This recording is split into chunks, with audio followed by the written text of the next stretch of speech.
Kevin Klauber, and I graduated in 2008. Okay, and tell us about 20 Feet From Stardom. 20 Feet From Stardom is a documentary about backup singers. It follows the history of rock music, basically from the perspective of the background, and really shows how these black voices really created the backbone to what we think now and what we know now as this classic rock music. And so it's all about giving a voice to these women that normally have had none. There are an incredible amount of USC people on this film. Was that a happy accident, or is that something that you planned? It pretty much, I think it was a happy accident. The film was produced by Tremolo Productions and in association with Gil Friesen, who is our producer. And Tremolo is run by a great director named Morgan Neville. And for some reason, he doesn't plan on it, but he ends up basically hiring USC students for the most part. Is kind of how it worked out.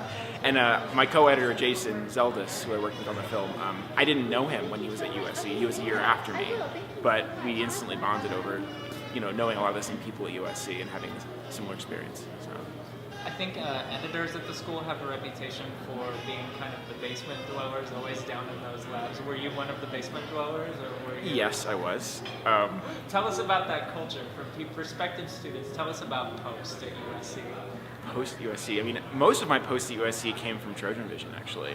I ended up being post supervisor there. And what is Trojan Vision? Trojan Vision is the television station at USC.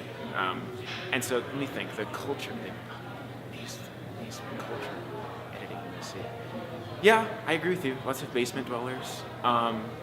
Editors in general, I think, are always people that have a really good holistic sense of what makes something work in a film. And so I think to be a good editor, it takes a lot of writing skills, especially with documentaries, because a lot of editing a doc is writing as you cut, and developing a story, both in the moment and then as a whole. And so, I guess advice to people who want to be editors, I would say write, to really understand story.